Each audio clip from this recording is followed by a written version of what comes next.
Shohei Ohtani took BP at Dodger Stadium on Wednesday, doing so for the first time since joining the Dodgers nearly 2 years ago. The biggest superstar in baseball is looking for answers in the middle of October because right now, he's looking human.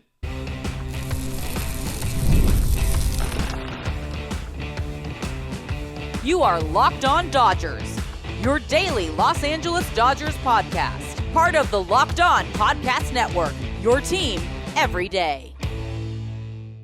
It's time for Locked On Dodgers, part of the Locked On Podcast Network, your team every day. Shohei's bat has been quiet, so he changed his routine, doing something he has never done since joining the Dodgers. Jeff Passan says the outcome of this NLCS could determine whether Major League Baseball is played in 2027. We'll get into that, in my opinion, ridiculous take. And finally, we'll break down Game 3, the matchup, and why I think the Dodgers bats are about to absolutely explode. Travis, early first pitch for the boys in blue today. Yeah, I don't love that. I like games in the late afternoon or the evening, especially when you have a radio show in the afternoon. But we will do what we need to do to get it done. And today's episode of Locked On Dodgers is brought to you by FanDuel. Right now, new customers can bet just $5. And if your bet wins, you will get $300 in bonus bets to use across the app. So download the FanDuel app today. He's Travis Rodgers. I'm Harry Ruiz, two guys who talk sports for a living and bleed Dodger blue for life. You can get more Travis on 710 ESPN LA or the ESPN LA app from 3 to 6 p.m. with the Travis and DeMarco show. So you could be watching the game and listening to Travis react to it pretty much live. Second screen exactly. today. Exactly. As for me, I'm the Spanish play-by-play broadcaster for the USC Football Trojans and the Las Vegas Raiders, but nothing beats jumping on the mic every weekday morning and diving deep into what I love most, talking Dodger baseball with you. To everyone who's new here, welcome and thank you for joining us. We're pumped to have you as a part of Locked On Dodgers. And hey, if you're watching on YouTube, make sure to hit subscribe, and you never will miss any of our content if you do so. It's incredible, Travis, how most YouTube channels, including ours, it's like 60% of the people that watch us, if not more, aren't subscribed. So let's change that. Let's subscribe to our channel. It's free. All right, here's the headline of the day. Shohei Ohtani took batting practice at Dodger Stadium for the first time since becoming a Dodger.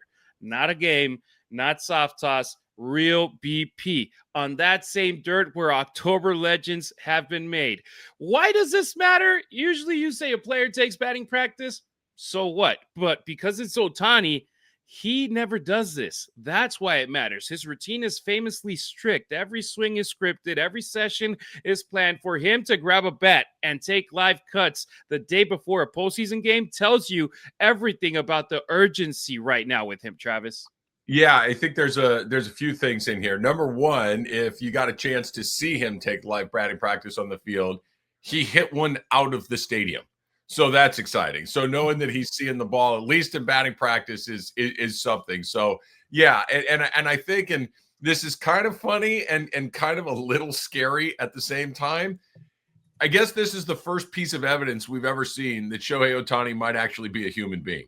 That Shohei Ohtani, even the great Shohei Ohtani, can get in a place in this wonderful game that we all love that he's like, man, I got to change it up. That Shohei Ohtani probably has not been in a place where he felt, hey, man, I got to do something different. I can't get anything going. That he felt that, I think, is mildly amusing because I thought that he was impervious to stuff like that.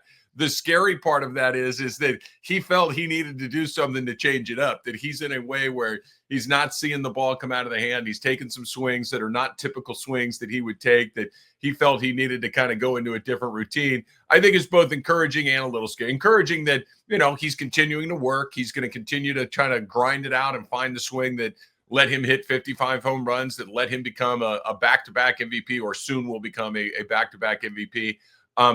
He'll be all right. It's just a question of whether or not it happens tonight or this afternoon, whether it happens tomorrow, whether it happens on Saturday, or whether it happens next season. He'll be okay. I'm not worried about him long-term, but short-term, you never know when one of these swings or when one of these slumps is going to show up. You never know when it's going to disappear. So he's kind of in the deep end of the pool right now when it comes to swinging the bat. Yeah, he's slumping hard. Two for 25. 2 for 25 since the Dodgers clinched their spot in the NLCS. 12 strikeouts and a 15 at-bat hitless streak that only ended in game 2 a couple of nights ago with an RBI single in the 7th. So now Ohtani says that being a two-way player hasn't affected his bat. But come on. It's at least fair to ask the question, which was done yesterday in a press conference with him, because when you're splitting focus between dominating on the mound and at the plate, and then facing elite lefties every other at bat, that's a grind. And Travis, we've seen it right now in the postseason. When you're in the playoffs, you're playing against the best.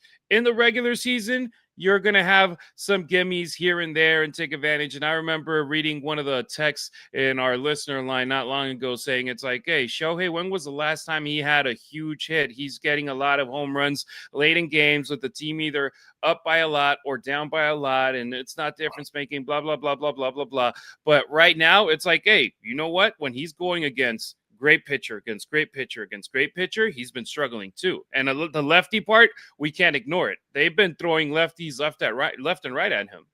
Yeah, I had Oral Hershiser on my radio show yesterday, and we were talking about this, and he mentioned that they're just, it's kind of a combination of all the things that can make it difficult happening all at the same time. That you're facing very good pitching, you're facing a lot of left-handed pitching, you're facing the grind of being on the mound at the same time that you're trying to find your swing, and that it's the baseball of it all. And he's a little bit off in the timing of all of these things. So all of these things together can produce a slump in anybody, including Shohei Ohtani. I kind of going back to what you said a second ago, this idea that he hasn't had a big hit, it's just not accurate, right? I mean, he hit a home run to lead off the playoffs against the Cincinnati Reds. He had 2 home runs in that game. He got a big hit in Philadelphia to help them win that series the way they did. The hit he got in Milwaukee was an important hit to drive in a run. Now, those are about the only hits he's gotten, but they have been in relatively important spots.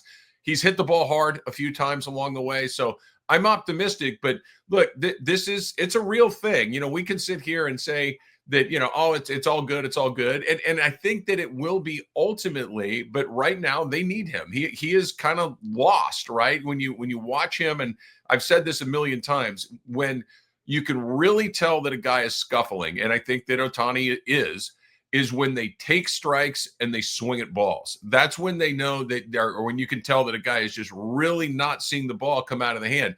Shohei, how many times have we watched a game where that ball is coming right over the center of the plate and he takes it and we're like, what? I mean, why not swing at that one? And then the very next pitch is off the plate, way outside or way inside, and he's jamming himself or he's extending and trying to get that ball on the outside corner and he's missing it by a mile. That's how you know a guy's in a bad spot. Clearly he's working at it. Clearly he's grinding his way through it. He's one of the more talented players in the history of this game.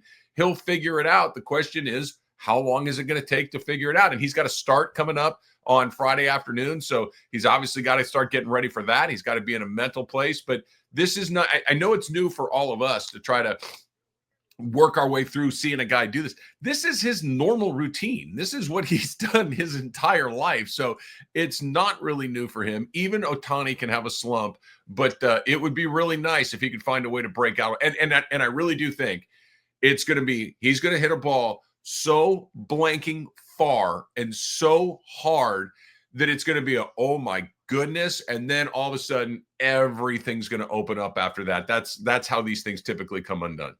Yeah, and I'll go and say this. You were talking about, this is what he does. He's been doing it. The difference is that before 2024, he was doing in the purgatory of baseball called Angel Stadium in Anaheim, where you can have great players, but they're not going to succeed as a team. They could have great stats. They can win MVPs. They can get 9-figure deals, but they won't be having success on the field collectively. And when they don't play in October, that doesn't make it relatively as popular and as relevant in baseball as it is when Shohei Ohtani did what he did in the last postseason, did what he did, a 50-50 on a team that's actually having one of the best records in baseball. So that's huge now that he's doing it under the bright spotlight of LA.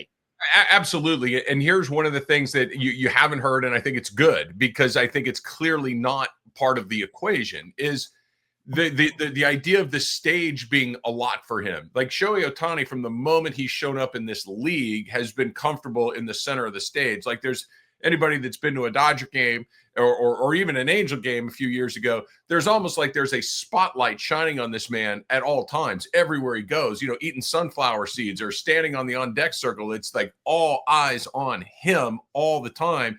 And no one has had more of a knack for the moment, whether it's all-star game, whether it's, first start, first spring training, this or that. Like he has baseball classic. Absolutely. He steps up to the moment every single time. It's a slump. I mean, it's an unsatisfying answer because there's no, but anybody that's a baseball fan, and if you're listening to Locked On Dodgers, pretty good bet that you're a baseball fan, you get it. It's just sometimes even the best guys go cold for reasons that are, I don't know. And it happens and it goes away. And sometimes it happens quickly. Sometimes it happens after a long time.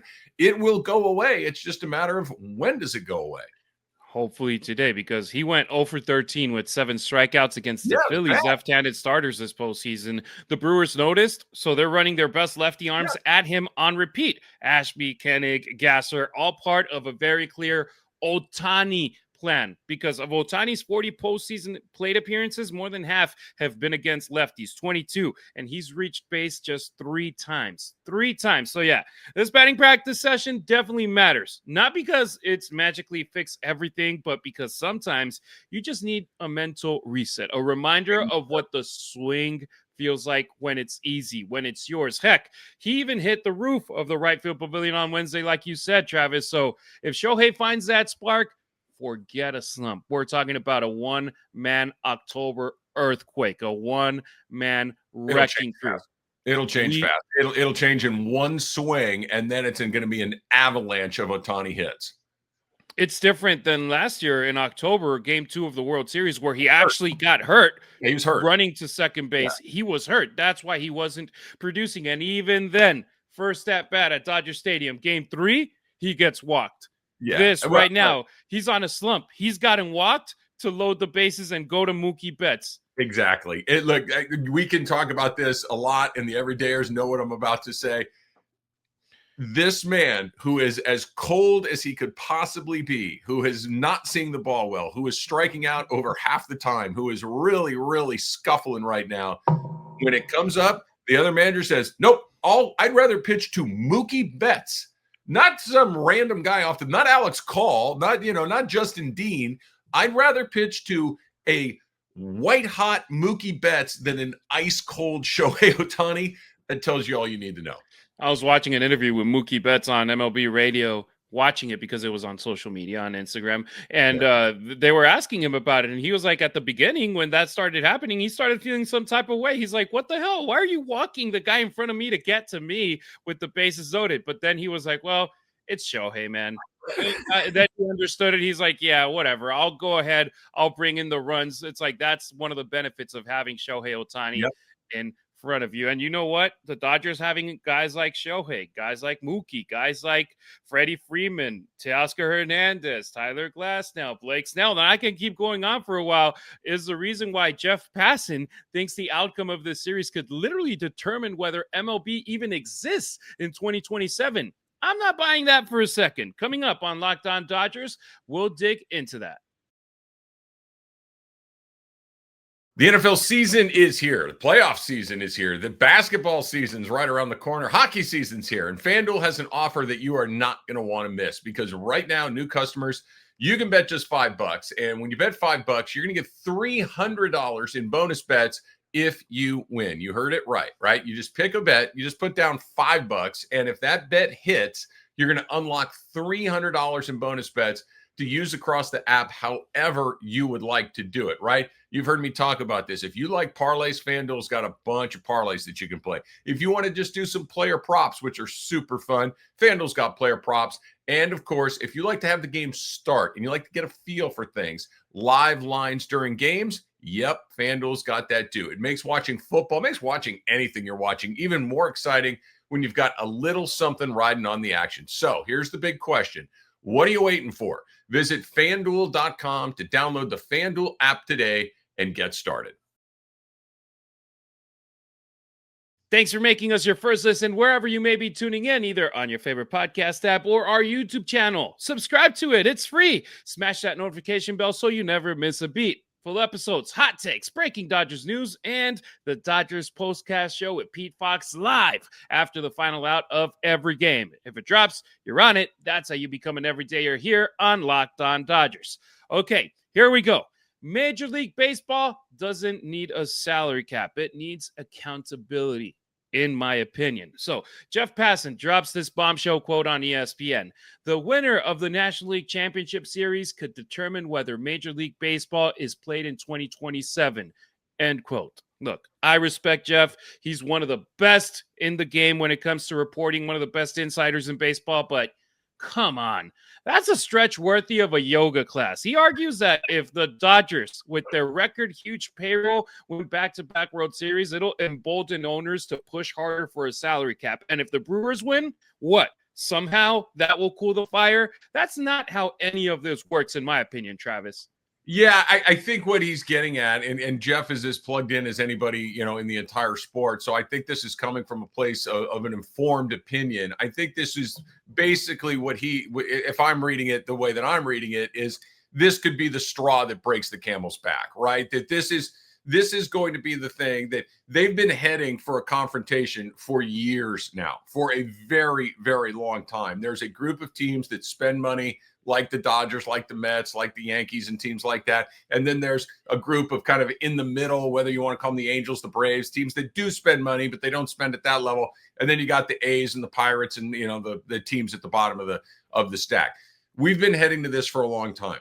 Here's what's so scary about it. I think he may be right. I'm not saying that it'll be the Dodgers that ultimately are the reason, but it will be this, see, it happened again. See, they bought their way into it. I don't agree with that, but it will allow them to take that position. Even if it's wrong, I think it will give them some sort of narrative that they can put out to other, because as weird as it is, Harry, when these confrontations between ownership and players happen, almost always fans side on the side of ownership, which I've never understood. Like the ownership is the billionaires, the players are the millionaires, right? And for whatever reason, we think that the players are the ones that are being greedy or selfish. It's never added up to me. But I think as we get closer and closer to this, you're going to see solidarity among the owners. The good news is, I don't think that there's going to be a salary cap. The bad news is, I do think there's a very good chance of us missing some baseball for a period of time, because the owners may be united, or at least enough of them may be united at some point of saying, we need to try to find a way to get these guys to accept some sort of salary construction. The players have never, ever done it. Unlike basketball, football, hockey, all of these other places that they are capped, the baseball players never blink. They never move on this issue, and they have always been able to withstand long stoppages in the sport, which is scary for us that love baseball and want to watch baseball, because they will dig in. They will not give up. I would also argue that the Pirates don't need to spend like the Dodgers. That's not something the Pirates need to spend like the Reds. The Reds made the playoffs, right? The Pirates need to spend like the Milwaukee Brewers. The Milwaukee Brewers made the playoffs. You need to draft better. You need to scout better. Not everybody needs to spend like the Dodgers. The Dodgers may or may not win another World Series. It's the first time you've had a back-to-back champion potentially in a quarter century. It's the one sport that doesn't have a bunch of repeats. It's the one sport that's not capped. Do better with what you have. Yes, the Dodgers have more resources than others, and they're incredibly aggressive at taking their resources and putting it back on the field. That doesn't mean other places can't compete. Cleveland's in the playoffs every year. Cleveland doesn't spend any money. This idea that you could just spend money to get where you want to be, it's just not true. Yes, the Dodgers spend a lot of money. They also scout better. They develop better. They're better at finding guys like Max Muncy and Chris Taylor and Justin Turner that are, undervalued in other places. They're just better at all of this, and they happen to be richer. Look at the case, for example, in basketball, where you are able to trade your assets, get players. You got to stay around the same number when it comes to what you send and what you get back. The Clippers, they were super aggressive back in 2019. They're trying to win at whatever cost. Bring whoever it takes. You need 5 first-round draft picks. Here they go. OKC. How long did it take OKC to win a championship? They actually had the trio of Kevin Durant, James Harden, Russell Westbrook, and they couldn't win it. They end up getting rid of these guys, and they had to wait, like a decade from when they got rid of them to be able to win a championship with the crew that they have right now. So it's like, all right, let's see how it goes. But in baseball, I actually love it that it's a free-for-all. For a long time, the Dodgers, we had an ownership led by Frank McCourt, and we know how that went. We know where that took this franchise to end up being sold with all the controversy. Fortunately, that behind the scenes family stuff was going down, and it got them to force them to sell the team. But before that, the Dodgers, man, we waited a long, time to get into the postseason as deep as we have. And then we started getting into the postseason after the Adrian Gonzalez, Carl Crawford, Josh Beckett trade. But we were getting booted in the DS. We were getting booted in the CS. It took this team over 28 years to make it back to the World Series. Sorry. So it's like, hey, it's not like, oh, money bought them the success that they've had. It's like we were buying players in the past. Yeah. It just wasn't working. Money sands down bad decisions, but if you're making nothing but good decisions, money is going to unlock all of these things, right? Andrew Freeman, when he was in Tampa, they were in the playoffs every year. It's because he's smarter than everybody else. He's better at this than everybody else. And now that he's got the power of the dollar behind him, he can make great decisions and go get the players where economics don't really factor in.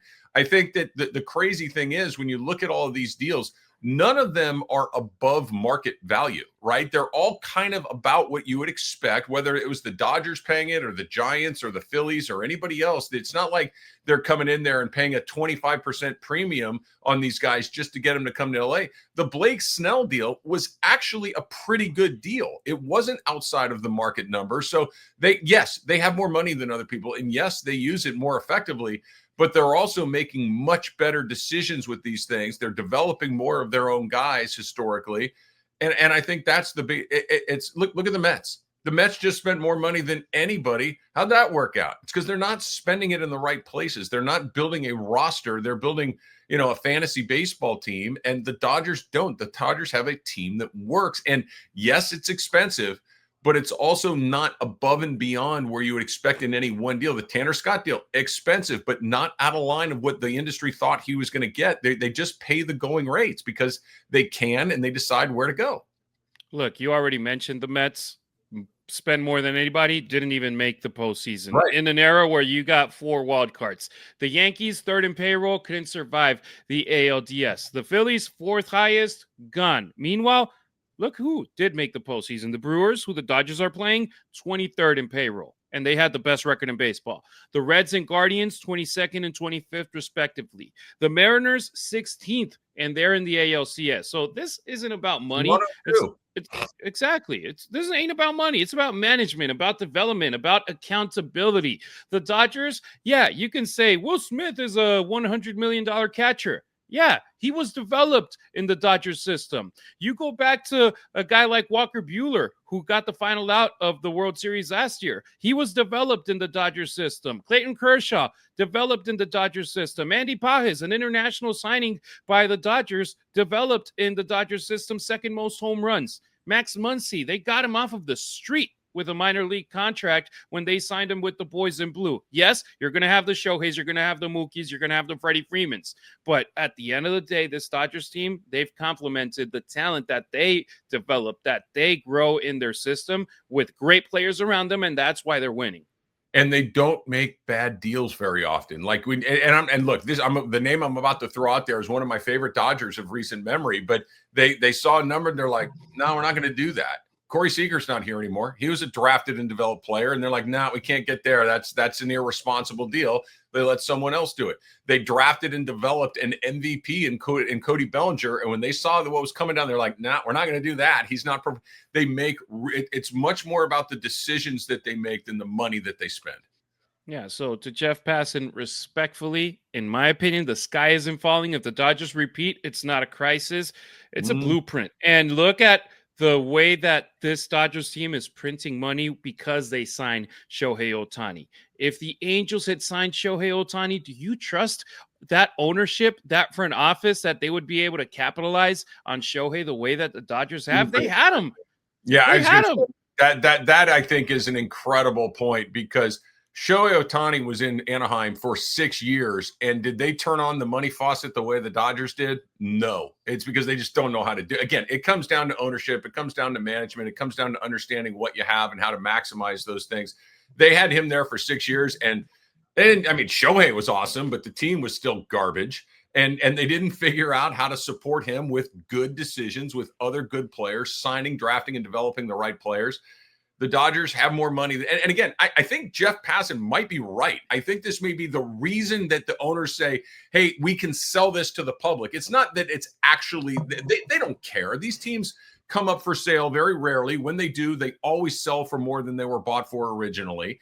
No one's allowed to look at their books because they don't want anybody to see what's actually going on in there. Everyone that owns one of these teams is a billionaire in their own right, but this will allow them to sell it to Joe Bag of Donuts. Like, oh, see, they have the most money. They won the World Series twice. They're not going to put it in context. It was the first time in a quarter century. They're not going to put it in context of the fact that all of these other teams that have spent money do not win the World Series every year. Some of these other teams that are on a very tight budget do make the playoffs regularly, like Cleveland. It's just a story. I don't think it's not 1 + 1 = 2. It's 1 + 1 = we can sell it to some suckers. That's what it is. And I think that's what Jeff Passan was getting at. And look, if there's a work stoppage, there's players that have a lot of money. Do what the women are doing over in basketball. They open Unrivaled. They have that league where instead of going to Europe to go make their money over there, they have their own league during their time off 8 weeks, and they make their money that way. I'm pretty sure Shohei Ohtani could drop a couple $1 million and have a baseball league and play at a couple of stadiums like the Bananas do, fill them up, and then have people coming in. Yeah, they become the owners. If the owners of Major League Baseball don't want to invest that kind of money, I'm pretty sure these players can go and do this elsewhere. All right, game 3 of the NLCS is today. Tyler Glasnow's ready. The Brewers might go with the lefty opener, and I think the Dodgers offense is about to unleash the kind of statement win that ends this series early. Next on Locked On Dodgers, we preview this series having its first action in Chavez Ravine.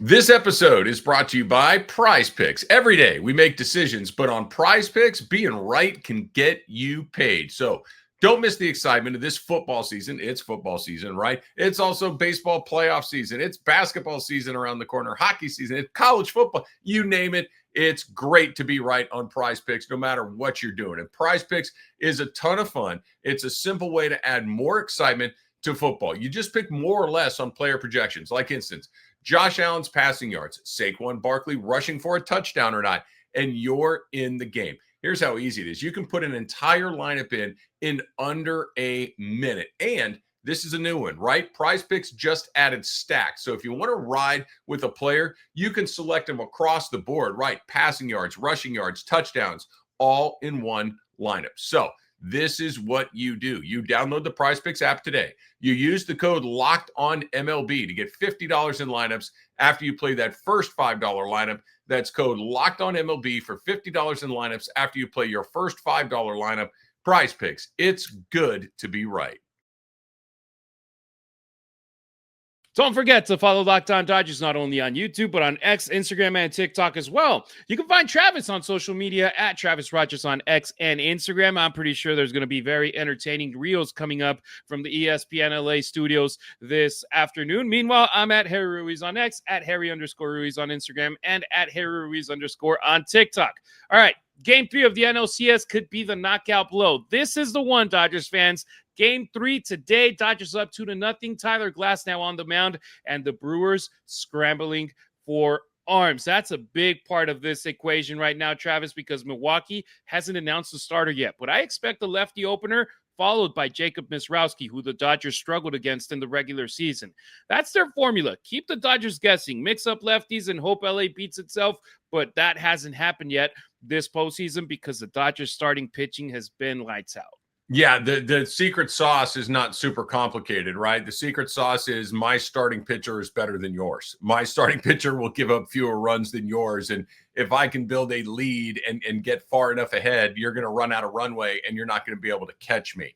I'll bring up the American League here for half a second. The Brewers, or excuse me, the Mariners. Mariners and Blue Jays. The Mariners hit a home run last night in the first inning. You're like, this thing's a blowout. Here we go. Get ready for 3-0. This thing's over. Toronto came back and slugged and was really good last night. So just because it looks like it's going to go one way doesn't mean that it will. The Dodgers need to jump on them. The Dodgers need to get into that pen. Mizorowski has been really up and down since that incredible start that he had. So yes, he throws 150 miles an hour. I'm not saying it's easy, but the Dodgers, I think, can get to him. The Dodgers, I think, know that they I used this analogy before. They're on the cliff. Shove them off. Don't hang around. Don't think, we got a little bit of money in the bank. I'm excited for this game, but I'm a little apprehensive because, look, we've talked about this a million times. The Brewers are good. The Brewers won more games than any team in baseball. They're not going to go out with nothing. They're going to win a game here or there. I don't think that this is a 4-0 sweep. So play good baseball, see what happens, lean on Glasnow for as long as you can. But I do think that the chances of Glasnow doing anything approaching what the first two guys in Snell and Yamamoto did is virtually zero. If you got 6 innings from them, I think everybody would be pretty happy with that. If you got 7, you'd be ecstatic. That's still 6 outs or 9 outs that you got to cover, and that's where the Dodgers get very, very interesting. Here's the thing that has me excited, Travis. Traffic. And I'm not talking about the 101, the 110, the 5. No. The Dodgers offense isn't guessing anymore. 30 combined base runners between hits and walks in the first 2 games. That's not luck. That's sustained pressure right now, and it feels like they're one swing away from turning pressure into pure domination. Can you imagine in game 1 if Max Muncy's long fly ball to center field ends up being a grand slam instead of that crazy double play? It's game over early. If the Dodgers take game 3 and they dominate with their bats, I trust Tyler Glasnow to give us a great start, to give us a quality start. And then if the Dodgers win game 3, in my opinion, series over. And Travis, I know you're against it, but you can quote me on that. The Dodgers win game 3, the Brewers aren't built to come back from 3-0. Not against this lineup, not against this rotation, not against the momentum that the Dodgers would have. I know baseball's a very, very baseball sport, a very weird sport, but at the end of the day, the Dodgers right now, they have the Brewers are in the situation the Dodgers were in last year. They don't have arms. And when you face the Dodgers, that's not a good formula. No, it's not. If the Dodgers can find a way to win the game today, they're obviously in a great spot, but that means they still got to win one more. I'll go back to Kobe Bryant when somebody asked him, why aren't you happy? You're up 2-0. It's just because we didn't do anything yet. You still got to win 2 more. They will show up. They're pretty good. I love where the Dodgers are. They're in a great spot. I think you're right that Muncy's ball goes over the fence. That game's a blowout. The Dodgers had the bases loaded a couple of times in game 2 and really didn't bust it open. That could have turned these games have been this close to being runaways. So it's a great position to be in. I'm sure that the confidence levels are on 10, but like we've talked about a million times, you're as good as your next day's pitcher. If Tyler Glasnow goes out there and struggles, or if somebody for the Brewers, if Mizorowski gets in the game early and is on one and just setting guys down, all of a sudden it's 2-1 and we're in a brand new series practically. So today is a huge game for the Dodgers, just because they're at home, just because they have a big lead. It's 25-3, or by the way, 28 times the road team has won the first 2 games in a 7-game series, and 25 of those, they ended up winning the series. It's not 0, right? That other team can come back and do it, and I'm a skeptic. I believe in the baseball gods, but they're in a great spot. Win today, and everything's looking pretty rosy. Yeah, step on the gas. No mercy. Yep. Shohei, he should get his rhythm back. Freddie, he's locked in. Mookie's seeing beach balls. The offense is ready to erupt, and when they do, Milwaukee's October story ends. All right, that'll do it for today's episode of Locked On Dodgers. If you're still craving more baseball talk, have the all-new Locked On MLB Game Night be your second listen. Every game, every night, all season long. Get local analysis on a national scale. Find it on Locked On MLB on YouTube or wherever you get your podcasts. We'll be back tomorrow, Friday, to break down Game 3. Full analysis, post-game reactions. Will the Dodgers be one game away from a sweep? Or will the Brewers be a win away from taking back home field advantage? We appreciate you riding with us. Until next time, keep it real, keep it Dodger Blue.